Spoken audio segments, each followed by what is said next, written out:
ओलीले त काटेको थियो झन् नम्बर 1 त ओलीले तपाईको बिदा ओलीले त कुनै पनि हालतमा भोट दिनुहुन्न if you vote for Oli that is against Prabhu Yeshu आज तपाईँ इस्युको त्यो विजय पर्वलाई तपाईँ मनाउनै हुन्छ जसको विजय पर्वको चाहिँ सार्वजनिक विधा चाहिँ प्रजातन्त्र बहालीपछि हामीले लाग्यो थियो त्यसको विधा काट्ने मान्छेले तपाईँलाई भोट दिएपछि wouldn't it be against issue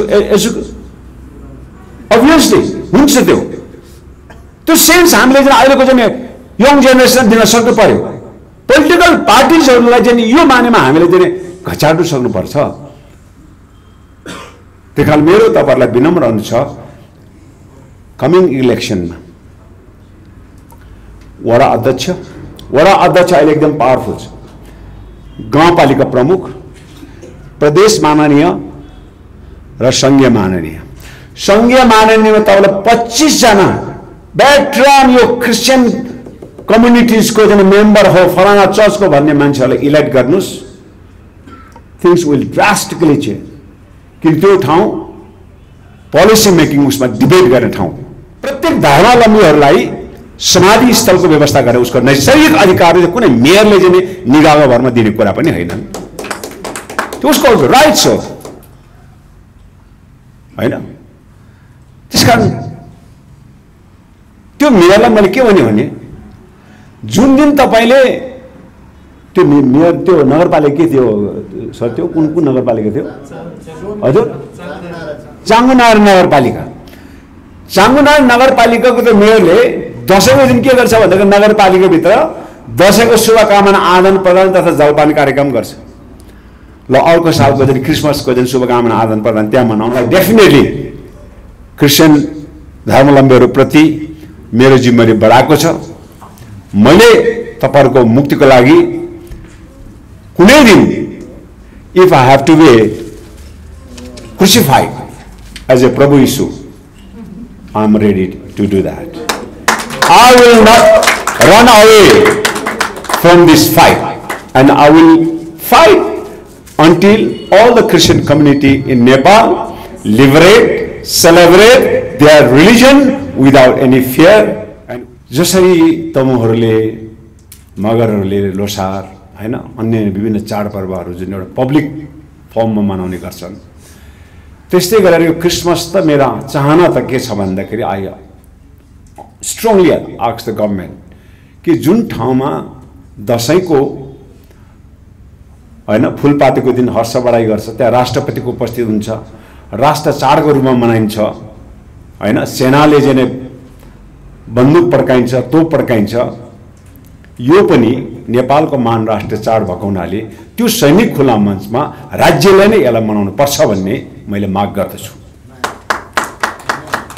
र त्यो अभियानमा जनता समाजवादी पार्टी हर हमेशा तपाईको साथमा रहनेछ र क्रिसमसको दिन यत्रो एउटा चाहिँ सभ्यता बोकेको यत्रो एउटा मुक्तिदाताको हैन उत्सवको यो दिनमा एउटा सार्वजनिक विधा दिनलाई सरकार जुन प्रकारको कन्जुसाइ गरेको छ सरकारसँग मेरो विनम्र अनुरोध छ कम से कम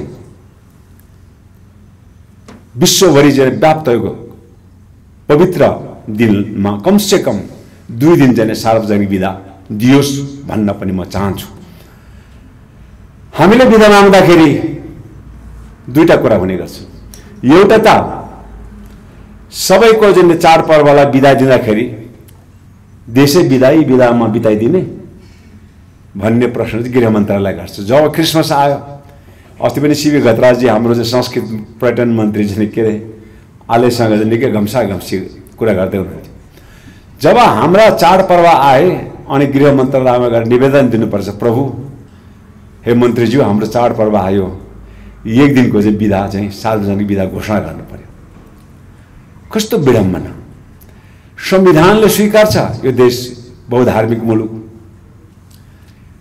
व्यवहारमा अहिले पनि त्यो हिजो हिन्दू अधिराज्य हुँदाको जो व्यवहार छ सेनाको चलन त्यस्तै छ कर्मचारी तन्त्रमा त्यस्तै छ स्कुलमा त्यस्तै छ अनि धेरै तपाई जित्नुभयो भने के गर्यो भन्दाखेरि अब चाहिँ ल त्यसो भएदेखि क्रिसमसको दिन क्रिस्चियन धर्मावलम्बीहरूलाई बिदा दिने अनि हामीले पनि मान्यौं। हिन्दूको चाडपर्वमा म दशैं मान्दिन, 15 दिन मेरो छुट्टी मनाइदिनु पर्छ। हिन्दू धर्मावलम्बीहरूले जनै फेर्दाखेरि म जनै नलाउने मान्छेले एक दिन चाहिँ नै घरमा बिदा बस्दिनु पर्छ भने मेरो आफ्नो मौलिक चाडपर्वको दिन मैले सार्वजनिक बिदा किन नपाउने? सार्वजनिक बिदाको बहस तपाईं हामीले किन गर्नुपर्छ भनेको सार्वजनिक बिदा भनेको मतलब that day no state will function. The holidays is holidays for army, is holidays for civil servant, is holiday for the parliament, is holiday for the school, and is holiday for the court. Just imagine, तपाईलाई सम्बन्धित व्यक्तिलाई दिएपछि तपाईको school के हुन्छ? चलिरहन्छ, court चलिराखेको हुन्छ, hospital चलिराखेको हुन्छ। कल्पना गर्नुस् त्यही क्रिसमसको दिन चाहिँ तपाईको स्कुलको नानीको जाँच भयो भने तपाईं के गर्नुहुन्छ? बच्चालाई परिवारसँग राखेर क्रिसमस मनाउन दिनुहुन्छ कि जाँच मिस गर्न दिनुहुन्छ? यो उसको अधिकारको कुरा हो। उलाई कम से कम आफ्नो चाडपर्व निर्धक्क हामीले सार्वजनिक बिदा दिनुको मतलब कि हाम्रो यता चाड मनाइरहँदाखेरि कुनै प्रकारको हामी प्रतिकूल हुने सर्वोच्च अदालतमा फैसला पेशी रहेछ के तपाईको मुद्दा तपाईँ त मुद्दा लड्नु सक्नुहुन्न। जग्गा मुद्दा होला, विभिन्न मुद्दा होला, पेशी चढाएछ। त्यो दिन तपाईँ चाहिँ के भन्छ क्रिसमस मनाउने कि मुद्दा सुन्न जाने? त्यसकारण हामीले के भन्यौं भन्दाखेरि सार्वजनिक बिदा नै हुनुपर्छ। कुनै पनि हालत त्यो सम्बन्धित समुदायले दिने बिदालाई हामीले मान्यता दिनुहुन्न। पहिलो नम्बर 1। दोस्रो तपाईहरुले के कुरा बुझ्नु पर्यो भन्दाखेरि क्रिश्चियन साथीहरुले पोलिटिकली तपाईले अहिले पनि बुझ्नु सक्नु भएको छैन। विदाउट पोलिटिक्स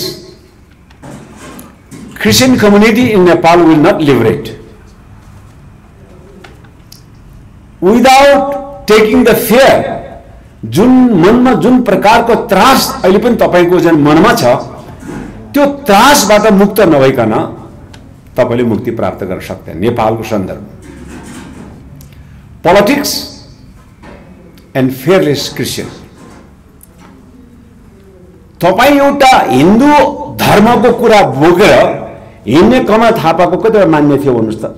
अहिले भर्खर एकजना हाम्रो मित्र चाहिँ पोलिटिक्सको चाहिँ he got 25 elected parliamentarian members and he advocated for the Hindu kingdoms। अनि हामीले मागेको धर्मनिरपेक्षको पुच्छरमा सनातन धर्म जोड्ने पनि को हो? त्यही शक्ति। If a Kamal Thapa can change the constitution with the 25 MPs, imagine you have 35 lakhs Christian community। सबै बालिक मताधिकार छैन र बाल बच्चा छ 35 मा 15 मा चाहिँ तब मतदाता छ भने 25,000 मत बराबर एक माननीय आउने भए क्रिश्चियन धर्मावलम्बी मान्ने 50 जना माननीय you can elect in the parliament। 50 जना माननीय तपाईले इलेक्ट गर्यो भने कमल थापाको जस्तो स्थिति क्रिश्चियनको हुन सक्छ कि सक्दैन? सक्छ नि। त्यसकारण you should enter into politics। तपाईको भोट चल्ने, तपाईको बाइबल नचल्ने, जय नेपाल तपाईलाई सिकाउने, अभिनन्दन जय क्रान्तिकारी अभिवादन तपाईलाई सिकाउने, जय मसी मुखबाट निकाल्न नआउने यस्तो पार्टीलाई तपाईले भोट हालेसम्म फिनिश्ड। क्रिश्चियनको लिबरेसन हुन सक्दैन। यो चाहिँ ठोक्पा मेरो।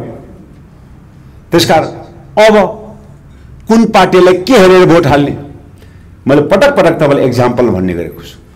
तपाई रेस्टुरेन्टमा जाँदाखेरि रेस्टुरेन्टमा के गर्न जाने हो? खाना खान जाने हो? साउनीको अनुहार हेर्न गएको त जाने त होइन होला, अथवा साउजीको अनुहार हेर्न जाने त होइन होला। खाना खाँदाखेरि हामी अनौठो ठाउँमा नयाँ ठाउँमा जाँदाखेरि तपाईलाई मनपर्ने खाना कहाँ छ भन्ने त्यो होटलको तपाईले मेन्यु हेर्ने हो। अब मेन्यु हेर्ने ठाउँमा साउजी अथवा साउनीको अनुहार हेरेर ओहो कति ह्यान्डसम साउजी, ओहो कति ब्युटिफुल साउनी भनेर खाना खान थाल्यो भने खाना बासी पऱ्यो भने के हुन्छ? सेम। तपाईले ओहो मेरो त काका एमाले, मेरो त बाजेदेखि कांग्रेस हैन, यसरी तपाईले आफ्नो धर्मको संस्कृतिको कुरालाई नपछाएर मानिसको अनुहार हेरेर भोट हाल्नु। त्यसकारण अबदेखि हामी जनता समाजवादी पार्टीले के भन्यौं भन्दाखेरि मासु भात खुवाएर पैसा बारेर व्यक्तिले भोट लड्ने चुनाव अन्त गर्नुपर्छ। किन भन्दाखेरि यो प्रत्यक्ष निर्वाचन प्रणालीमा क भन्ने व्यक्तिले 50, ख भन्ने व्यक्तिले 50,000 दुई मत आयो भने कसले जित्छ? दुई मतले त्यो ख भन्ने व्यक्ति जित्छ। 50,000 ले ल्याएको मत के हुन्छ? Does it count in democracy? No, it goes into dustbin. डेमोक्रेसीमा 50,000 मान्छेले दिएको मतको कुनै गणना नहुनु भनेको मतलब त्यो is not a democratic election. त्यसकारण हामीले के भन्यौं भन्दाखेरि अब एकजना नेपालीले दिएको मत पनि बदल नहुने भनेको पूर्ण समानुपातिक निर्वाचन प्रणाली। त्यहाँ व्यक्तिले मासु भात बाँडेर, व्यक्तिले खाने पानीको पाइप बाँडेर, व्यक्तिले विकासको योजना बाँडेर, व्यक्तिले राजनीतिक अवसर दिएर भोट माग्दैन। त्यहाँ पार्टीले आफ्नो घोषणा पत्र जनताको अगाडि तेर्साएर नीति बाँडेर, if you elect my party, this is what I will do for you, this is what I will do for Christian community, this is what I will do for जनजाति भनेर चाहिँ उले चाहिँ नि त्यो कमिटमेन्ट, रिटन कमिटमेन्ट, उसको चाहिँ declaration घोषणा पत्रमा हुन्छ। त्यो हेरेर तपाईँ हामीले भोट हाल्यो। त्यो हेरेर भोट हालेपछि के हुन्छ?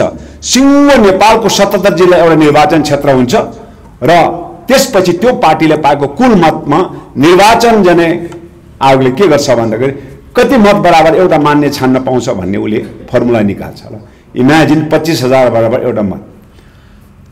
त्यसपछि कुन कुन पार्टीले कति कति मत मान्ने छानेर पठाउने भन्ने हुन्छ त्यसमा। अनि इन्क्लुजनको कुरा आउँछ। फर्स्टमा ल खसार्य, त्यसपछि जनजाति, त्यसपछि दलित, त्यसपछि महिला, त्यसपछि मुल्पी, त्यसपछि अल्पसंख्यक गरे। यसरी चाहिँ होराइजन्टल बेसिसमा त्यो क्रसिङ हुँदै हुँदै चाहिँ मान्छेहरू इलेक्सन। त्यसो गरेपछि त्यो मान्नेको काम के हुन्छ? पार्लिमेन्टमा आएर मन्त्रीको होडबाजी होइन, त्यसको काम देश चलाउनको लागि कानुन बनाउँछ। पार्लिमेन्ट सरकार कसले चलाउँछ? डाइरेक्टली जनताले इलेक्टेड राष्ट्रपतिले सरकार चलाउँछ। कुलमान घिसिङ, गोविन्द केसी, सन्डु गुरिट जस्तो मान्छे चाहिँ टेक्नोक्राट्सहरूले उसले चाहिँ देश चलाउँछ। यो पोलिटिकल सिस्टममा हाम्रो पार्टी जानुपर्छ भन्ने पक्षमा हामी छौँ। अब मैले तपाईँलाई चाहिँ अनुरोध के गर्ने हो भन्दाखेरि हिजो म भक्तपुरमा गएँ। ओलीकै मेयर रहेछ त्यहाँ हाम्रो जुन ठाउँमा प्रोग्राम भयो, ओलीकै मेयर साहब आउनु, उहाँले अभिनन्दन गर्नुभयो मेयर साहबलाई। अनि मैले भने के अर्थमा तपाईँले अभिनन्दन गर्दै हुनुहुन्छ? तपाईँमाथि चाहिँ अत्याचार, अन्य अत्याचार नगरोस् भन्ने हिसाबले अभिनन्दन गर्नुभयो कि तपाईँको पक्षमा ऐतिहासिक नै कदमै रचेर चाहिँ अभिनन्दन गर्नुभयो कि के खान अभिनन्दन गर्नुभयो भने मैले त कुनै त्यसको त आधार, अभिनन्दन गरिदिनु पर्ने आधार त मैले केही पनि देखाएँ। समाधि स्थलको कुरा गरेर रहेछ। मैले भने मान्छे जन्मँदाखेरि धरती टेक्छ, उसको अधिकार हो। मर्दाखेरि उसले फेरि धरती नै टेकेर चाहिँ मर्नुपर्छ, उसको अधिकार हो। कसैले चाहिँ निगाहको भरमा दिने कुरा हो र। अनि उहिलेका राजा महाराजा जस्तो स्वागत भव्य गरेपछि ल तँलाई स्कुल पायो, तैँले चाहिँ के भन्छ बाटो पायो, त्यो मेयरलाई पनि त्यहाँ चाहिँ त्यो खालको सामन्ती अरूलाई म जान्दिनँ, यो चाहिँ ग्रुपलाई चाहिँ मैले समाधि स्थलको मैले ग्यारेन्टी गरेँ भने उसले पनि एउटा निगाहको चाहिँ त्यो निगाहको कुरा हो। उसको नगरपालिकामा क्रिस्चियन कम्युनिटी छ, मुस्लिम कम्युनिटी छ, बुद्धिस्ट छ भने प्रत्येक धर्मावलम्बीहरूलाई समाधि स्थलको व्यवस्था गरेर उसको नैसर्गिक अधिकार कुनै मेयरले चाहिँ निगाहको भरमा दिने कुरा पनि होइन। त्यो उसको राइट्स हो होइन। त्यसकारण त्यो मेयरलाई मैले के भने जुन दिन तपाईँले त्यो मेयर, त्यो नगरपालिका के थियो सर, त्यो कुन कुन नगरपालिका थियो हजुर? चाङ्गुनार नगरपालिका। चाङ्गुनार नगरपालिकाको त्यो मेयरले दसैँको दिन के गर्छ भन्दाखेरि नगरपालिकाभित्र दसैँको शुभकामना आदान प्रदान तथा जलपान कार्यक्रम गर्छ। ल अर्को सालको दिन क्रिसमसको दिन शुभकामना आदान प्रदान त्यहाँ मनाउँछ। अनि अभिनन्दन गर्दा पनि अर्थपूर्ण छ। ओहो, कमसेकम धर्मनिरपेक्ष मुलुकमा हाम्रो चाडपर्व नगरपालिकामा पनि अब चाहिँ चल्न थाल्यो है मनाउँछ? मनाउँदैन। त्यसकारण यस्तो भोट माग्नको लागि, लोकप्रियता हासिल गर्नको लागि तपाईहरुको अगाडि एउटा रूप देखाउँछ। त्यहाँ त्यत्रो कार्यक्रममा विभिन्न राजनीतिक दलका प्रतिनिधित्वलाई बोलाउनु भयो। आवाज दा यसका पनि थिए, माओवादीका पनि थिए, एमाले थिए, कांग्रेसका थिए। And they know that was the functions organized by Bhaktapur Christian community. And they should say Merry Christmas and they should greet them with Jai Masih. त्यो त थाहा थियो नि, तर कसैले पनि मुखबाट जय मसीहको त कुरा छोडिदिनुस्, क्रिसमसको हार्दिक मंगलमय शुभकामना भन्थे। मेरी क्रिसमस भन्न सक्दैन हैन? त्यसैले अहिले पनि हाम्रो नेपालको राजनीतिक दलमा के छ भन्दाखेरि उसको भोट चल्छ। अब चाहिँ मैले मेरी क्रिसमस भन्यो भने भोलि मैले हिन्दूको भोट मेरो सिद्धियो। भोटको राजनीतिमा त्यो त्रास पार्टीभित्र पनि छ। त्यसकारण अस्ति एउटा पास्टरहरूको प्रोग्राममा पोलिटिक्स वाज द डिबेट। अनि मैले त्यति बेला धर्मगुरुलाई मैले भने आई एम भेरी ग्रेटफुल। प्रभु यीशुले पनि आज यदि जीवनदेखि डराएर क्रुसिफाइड हुनको लागि डराएको भए आज यो ह्युमन हामी चाहिँ लिबरेट हुने थिएन। त्यसकारणले सप्रेस्ड कम्युनिटीको लिबरेसनको लागि sacrifice is the important element.